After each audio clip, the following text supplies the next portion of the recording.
कि इतने में साक्षात्कार भगवत साक्षात्कार के लिए, उसमें क्या राधा रानी आमने सामने आके बात करेगी? जैसे जैसी भावना करोगे, जैसी, अगर आप ध्यान में चाहोगे तो ध्यान में, और आप प्रगट में चाहोगे तो प्रगट में, लेकिन उतनी हम स्थिति पे पहुंचे, उसके स्टेज है ना कि इस स्टेज पर आपका साक्षात्कार हो जाएगा। तो हम पहले साधन में लगे, पहले हमारी गंदी बातें छूटे, पाप आचरण छूटे, हमारे अंदर कोई कामना न रह जाए, हमारे ऊपर किसी द्वंद्व का प्रभाव न पड़े, मान सम्मान से हम ऊपर उठ जाए और खूब भजन करते हुए रोने लगें, प्रभु के लिए तड़पने लगें, विकल हो जाए। तो फिर जैसा जाकी रही भावना जैसी, प्रभु मूर्ति देखी तिन तैसी, जैसी भावना करोगे वैसे ही प्रभु आपको अनुभव में आ जाएंगे। ध्यान में तो ध्यान में, स्वप्न में तो स्वप्न में, जागृत में तो जागृत में, जैसा चाहोगे, क्योंकि आपके पास नाम रूपी धन एकत्रित हो गया है। तो नाम ऐसा है जो नामी को अधीन कर लेता है। जैसे राधा नाम है तो किशोरी जी को अधीन कर लेता है, लालजू को अधीन कर लेता है। सुमीर पवन सुत पावन नामू, अपने बस करी राखे रामू। भगवान को अपने अधीन कर लिया, भगवान का नाम जप करके। तो नाम जप से जो चाहो वो प्राप्त कर सकते हो, धन प्राप्त कर सकते हो, संकट निवृत्ति जो चाहो वो प्राप्त कर सकते हो। बस लगन पूर्वक चलता रहे। ये लोग बात कम समझ पाते हैं। जैसे आप साल भर से नाम जप कर रहे हो और आपके जीवन में विपत्ति पे विपत्ति बढ़ती चली जा रही, तो आपको लगेगा नाम का कोई प्रभाव नहीं हो रहा है।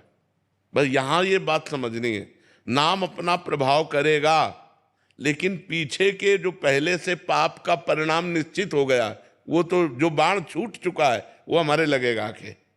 ये हमारा प्रारब्ध पहले से चयन हो चुका है। और हमारा पाप है जैसे 1 किलो और जब 25 ग्राम, तो अभी कैसे उसको पार कर पाएगा? जब हमारा 1.25 किलो नाम होगा तब 1 किलो को दबा करके आगे प्रभाव दिखा देगा। तो हमको नाम जप के परिणाम में ध्यान नहीं देना चाहिए, नाम जप पर ध्यान देना चाहिए। परिणाम तो अमोघ है, अविनाशी है, वो निश्चित फल दे के रहेगा। जब सांसारिक झूठा कर्म, मायाकृत कर्म फल दे करके ही रहता है, तो सच्चिदानंद में कर्म क्यों हमें फल नहीं देगा?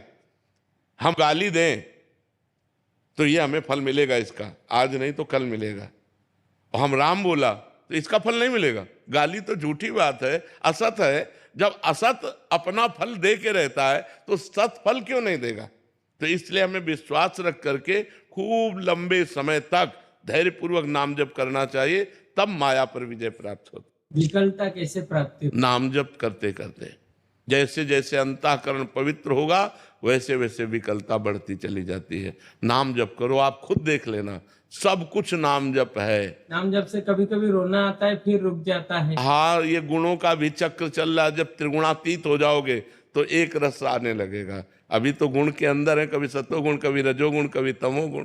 तो जब रजोगुण आया तो भोग अच्छा लगने लगा, तमोगुण आया तो निद्रा आलस्य प्रमाद, सतोगुण आया तो भजन अच्छा लगने लगा। जब गुणातीत हो जाओगे, तीनों गुणों से ऊपर स्थिति आ जाएगी, तब वो एक रस स्थिति रहती। अब जो बोलते हैं खाद्य में कंट्रोल किया हूँ, तो थोड़ा और भजन बढ़ना है।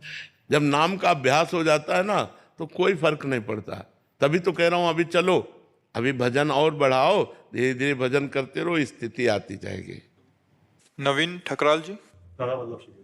श्री हरिवंश महाराज जी। महाराज जी, साधक संजीवनी में अध्याय 14 श्लोक 6 के अनुसार सत्वगुण के 2 स्वरूप बताएं, शुद्ध सत्व और मलिन सत्व। महाराज जी, मलिन सत्व का उद्देश्य संसारिक भोग होता है, जैसे वैज्ञानिक नए नए आविष्कार करता है, किंतु उसका उद्देश्य परमात्मा प्राप्ति ना होकर ये मलिन सत्व। महाराज जी, मैं एक वैज्ञानिक हूँ, जानना चाहता हूँ कि हर एक वैज्ञानिक शोध प्रभु की प्रेरणा से जन कल्याण के लिए ही होता है। हम वैज्ञानिक तो केवल निमित्त मात्र हैं, परंतु हमें अर्थ की प्राप्ति तो होती है, जो कि पारिवारिक जरूरतों की पूरी करना होता है। तो महाराज जी, ये वैज्ञानिक कार्य किसका है? यदि हम उसे भगवत भाव में ले लें, सारा खेल भाव का है।